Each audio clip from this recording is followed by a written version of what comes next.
So I was able to overcome that, by becoming financially literate, training myself, getting the education I needed, and then really turning both the monastery around and my own personal life around to become an investment advisor and very successful coach and author and speaker. And so it can be done, right? You can overcome these things, but it takes mindfulness, it takes compassion and self-compassion, and it takes action. You really got to, so the three steps really are contemplation, thinking deeply and meditating deeply on these issues. So you understand your childhood trauma. Where do these negative mindsets come from?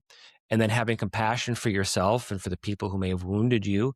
That why do don't go into the blame spiral, but just acknowledge the reality as it is, and then finding the way to take appropriate action that you need to turn your financial life around and build a healthy financial life. So you have that tool so you can be of more love and service to yourself, to your family, to your community, into the wider world. Great. Yeah. I mean, from monk to money manager, that's your story. I mean, what I take from you as a learning is that we all have those traumas and we should recognize them. We should identify as well. Maybe some of those traumas also helped me was a driver. I had this, I think in general, male role models, mentors like mine. And sometimes when I felt like, I don't know, they didn't treat me that nice anymore or something happened between us, it actually gave me a lot of times a motivation of saying like, now I'll show you. Now we'll do this project in a different way, and you will see. So I see sometimes it can be used as a driver as well Yeah, towards something positive. absolutely.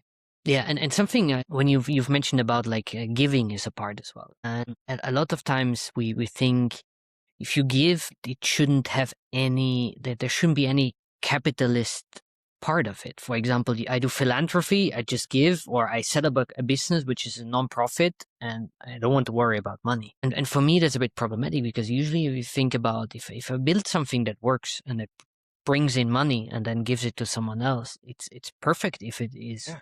a capitalist setup because Yes. then it's a win-win-win for everyone. Absolutely. So one of the things I had to took me a while to understand and really get my brain around is that corporations aren't evil. Like I thought capitalism and corporations were bad, but when you think about it deeply, what do companies designed to do? They're designed to solve a pain point. Yeah. That's how they make their money. And if you can find a pain point for the world and monetize it and do it, in an ethical way, your company is a form of service in its own right. Bringing a product or service to the world that people desperately need, you're making the world a better place through that product or service. Hopefully, there are exceptions, of course, that we could talk about those. But in general, right, the market rewards solving problems, finding solutions. And when you find those creative ideas and solutions that bring your full talent, your full heart, your mind, your soul into your business, then that is its own, you're generating jobs for people, you're generating income for yourself. And then you can also take that money and turn around and use it for some other projects that are more purely philanthropic. And the same entrepreneurial spirit, I think, applies to philanthropy as it does to business ownership.